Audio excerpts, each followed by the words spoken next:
Alegorías para la era de Acuario, 21ª y última parte, del libro, La era de Acuario, por Elsa Margaret Glover. Una alegoría es un conjunto de ideas sobre una materia familiar, material o concreta, que ilustra por comparación con otra materia menos familiar, de índole abstracta o espiritual. Las alegorías interesarán al hombre acuariano porque le ayudarán a poner en actividad y desarrollar su propio razonamiento con el fin de obtener una mayor comprensión de las realidades espirituales. Se presentan a continuación algunas alegorías a la consideración del lector. El roble que no quería crecer. En cierta ocasión una pequeña semilla cayó a tierra. Era tan pequeña que ni siquiera miraba el mundo a su alrededor, solo yacía enrollada sobre sí misma. Poco a poco las hojas la cubrieron, así como otros restos traídos por el viento. Luego, el suelo bajo ella se ablandó con las lluvias y dejó paso a la semilla, la cual se hundió en él. A medida que pasaba el tiempo, la semilla se volvía tímidamente consciente de sí misma. También comenzó a percibir que su entorno era oscuro y sin ventilación. Comenzó a sentir una necesidad más bien inconsciente que consciente de luz y de libertad. Comenzó a brotar. Ella misma no sabía bien en qué dirección crecer, pero mientras se esforzaba, allí estaban los espíritus de la naturaleza, que la guiaron en la dirección correcta. Finalmente, brotó de la tierra. Miró alrededor y quedó fascinada por la luz y la belleza que la rodeaban. «Ah», dijo, «ahora estoy iluminada. Ahora puedo verlo todo. Qué glorioso y magnífico estado de existencia. Ahora he alcanzado el propósito de mi vida». «No», replicaron los espíritus de la naturaleza, «mira ese gran árbol ahí delante. Debes crecer tanto como él». «Pero eso es imposible», dijo el pequeño roble. «Nunca podré ser tan alto. Una sola de sus hojas es mayor que yo. Fijaos en su ancho tronco, su corteza tan gruesa y sus grandes ramas. Mira, incluso si crezco todo lo que pueda este verano, nunca alcanzaré ese tamaño». De modo que el pequeño roble se quedó desanimado, sin hacer esfuerzo alguno para lograr lo que él consideraba una meta imposible, y sus pequeñas hojas comenzaron a palidecer y a caer. «Debes intentarlo», lo animaron los espíritus de la naturaleza. «El Dios que está en el cielo no te habría asignado una tarea imposible. Con seguridad que te ayudará». «Bueno, no me siento nada bien cuando mis hojas se vuelven lacias. Tal vez deba intentarlo», dijo el pequeño roble. Así que se reanimó, y Dios envió lluvia cuando el pequeño roble la necesitó, e igualmente él le mandó los fortalecedores y exaltados rayos del sol. Así creció el pequeño roble todo el verano. Estaba tan ocupado creciendo que tuvo poco tiempo para preocuparse por si llegaría o no llegaría a ser tan grande como el roble viejo. Llegó el otoño y el pequeño roble comenzó a perder sus hojas. Esto lo entristeció mucho. «Trabajé duramente para hacer crecer todas esas hojas», decía. «¿Cómo puedo llegar nunca a ser algo si incluso lo que he conseguido se me arrebata?» «No te apures», dijeron los espíritus de la naturaleza. «No perderás nada que sea esencial para tu progreso». Así que el pequeño roble se fue a dormir y durmió todo el invierno. En primavera, cuando despertó y miró a su alrededor, observó un roble mucho menor que él, recién surgido del suelo. «Mirad lo grande que soy comparado con ese chiquitín», dijo el pequeño roble. «Es él quien necesita esforzarse en crecer, no yo». Así que nuevamente cesó en sus esfuerzos por crecer y dejó marchitarse y caer sus nuevas hojas, que estaban brotando apenas. «Pero mira el viejo roble», dijeron los espíritus de la naturaleza. «No debes darte por satisfecho hasta alcanzar su tamaño, ni siquiera entonces debes conformarte.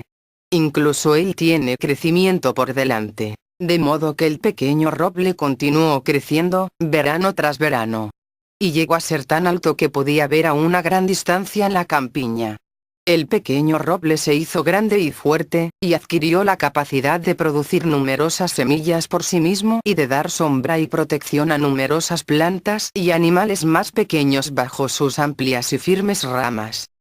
La leña y los abrigos. Existieron hace tiempo dos islas separadas por un océano. La isla del sur recibía el nombre de País del Sur. Disfrutaba de un clima benigno y era la más habitada. La isla del norte era llamada el País del Norte. Su clima resultaba verdaderamente frío y la gente no iba a ella a menos que tuviera una buena razón. Y ciertamente existía una buena razón para ir al país del norte, pues en él se encontraban piedras preciosas imposibles de hallar en otros lugares. Cuando la gente tenía que viajar del país del sur al país del norte, sacaba billetes de ida y vuelta para el barco que los transportaba. En el billete figuraban tanto la fecha de salida como la de regreso. Durante el viaje se les suministraban un abrigo grande y pesado, un sombrero cálido y botas. Bebían vino durante la travesía, en la creencia de que mantendría su sangre caliente en el país del norte. Desgraciadamente, el vino les hacía olvidar que habían ido a buscar al país del norte. Sucedía a veces que pasaban el tiempo jugando los unos con los otros o recogiendo leña, con frecuencia mucha más de la que necesitarían en toda su estancia allí. Al sugerirles que buscasen piedras preciosas se reían y respondían: las joyas no dan calor. ¿Para qué puede uno querer esas pequeñas piedrecitas? El vino les hacía olvidar el aspecto que tenían sus compañeros antes de ponerse los abrigos, sombreros y botas para el viaje, y comenzaron a identificarlos por esas mismas prendas que vestían. Cuando un compañero partía de regreso en un barco, a menudo encontraban su abrigo en la playa y lloraban porque ya no jugaba con ellos ni les ayudaba a recoger leña. Finalmente les llegaba el momento de regresar e intentaban subir al barco toda la leña que habían reunido. El capitán del barco nunca se lo permitía. Era un barco pequeño y no tenían espacio para transportar a la vez las personas y la leña. Por añadidura, el capitán sabía bien que no tenían necesidad de esa leña en el país del sur, aunque hacía tiempo que no intentaba discutir ese punto con los pasajeros y se limitaba a decirles que iba contra la ley llevar ese tipo de equipaje en el barco. Cuando esos pasajeros desorientados llegaban de vuelta al país del sur y se disipaban los efectos del vino, recordaban con amargura que partieron en busca de piedras preciosas y no las habían traído consigo. De modo que empezaban a preparar un nuevo viaje. Una isla brumosa. En algún lugar en medio del océano se encuentra una gran isla. En el centro de la misma se levanta una montaña. Rodeándola hay gran cantidad de colinas que obligan al viajero a subir y bajar una y otra vez si quiere aproximarse a la montaña. El clima es tal que la mayor parte del tiempo una niebla espesa cubre la costa y también una buena porción de tierra en el interior. A medida que uno se acerca a la montaña la atmósfera se aclara más y más. El motivo por el que la isla interesa a muchas personas es que en lo alto de la montaña hay un castillo mágico y quienes entran en él tienen visiones maravillosas y adquieren sabiduría acerca de todo lo creado. En cualquier momento uno puede encontrarse con numerosos viajeros en la isla, todos con el propósito de alcanzar la cima de la montaña. Vienen navegando desde todos los países, desembarcan en algún punto de la costa y luego se adentran a pie en la isla. El mayor problema es que los viajeros se pierden fácilmente debido a la niebla. Algunos de ellos no son conscientes de que el castillo mágico se encuentra en lo alto de una montaña. Tienden a vagar sin rumbo, confiando en que algún día darán casualmente con el castillo. Puesto que tienden a transitar los senderos más cómodos, caminan por los valles entre las colinas que rodean la montaña. Los valles se disponen en círculo alrededor de ella y así nunca pueden llegar muy lejos.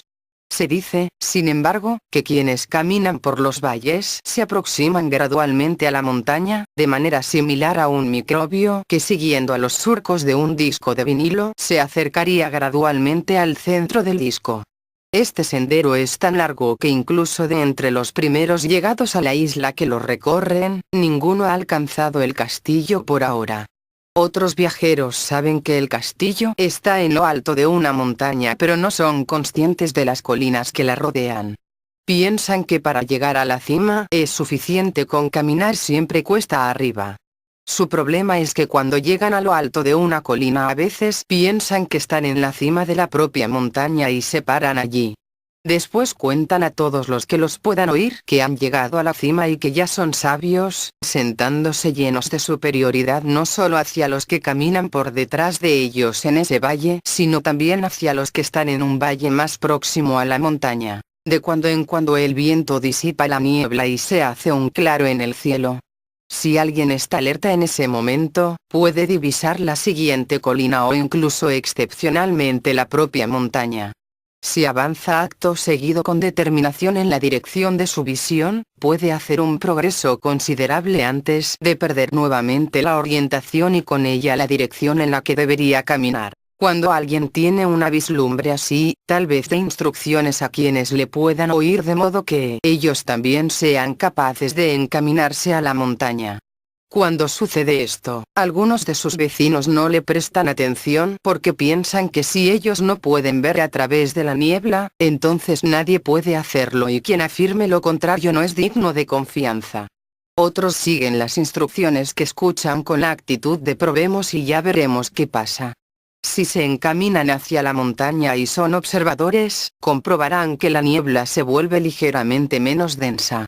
Un problema que experimentan los que intentan seguir las instrucciones de otros es que no se encuentran en el lugar preciso de quien da esas instrucciones y encuentran que lo que esa persona dice no siempre es aplicable a ellos y pueden terminar perdidos. En alguna ocasión alguien tiene una vislumbre de la montaña y del camino que lleva a ella y deja instrucciones escritas sobre cómo alcanzarla, las cuales pueden pasar de persona a persona e incluso pueden terminar en el lado de la montaña opuesto a su origen. Así pues, quienes siguen allí esas instrucciones se encuentran con gran sorpresa de nuevo en la costa en vez de haber llegado a la montaña. Los viajeros que han alcanzado la cima de la montaña encienden luces allí frecuentemente, con la esperanza de que brillen a través de la niebla y sirvan de guía para el resto de caminantes. Cuantos más viajeros alcanzan la cumbre y encienden fuegos, más brilla la luz y puede atravesar más profundamente la niebla. Más la luz tiende a dispersarse y reflejarse en la niebla, de modo que los viajeros tienen gran dificultad para determinar en qué dirección deben avanzar para alcanzar el origen de la luz. Algunas personas han ideado un método por el cual todos los viajeros que no han alcanzado aún la cima de la montaña podrían ser ayudados. Sugieren que todos aquellos que se encuentren en la costa junten sus manos y formen un círculo inmenso que rodee completamente la isla. Después podrían estrechar el círculo gradualmente uniendo sus manos y de cuando en cuando uno de ellos se soltaría hacia dentro del círculo y los demás unirían de nuevo sus manos tras él. Así el círculo cada vez sería menor y todos ellos se acercarían necesariamente a la cima. Se han efectuado algunos intentos en este sentido, pero hasta ahora no han tenido éxito porque los viajeros no tienen la paciencia de estar quietos hasta que el círculo se forme. Sospecho que incluso si se formase el círculo, algunos dirían que los más cercanos se mueven con demasiada lentitud y se saldrían del círculo para avanzar apresuradamente pero a ciegas. Bueno, no debemos perder la esperanza. Algún día, tras haber vagado lo suficiente, podrían estar al fin deseosos de formar el círculo y permanecer en él hasta que todos alcanzasen la montaña. Fin del libro La Era de Acuario por Elsa Margaret Glover.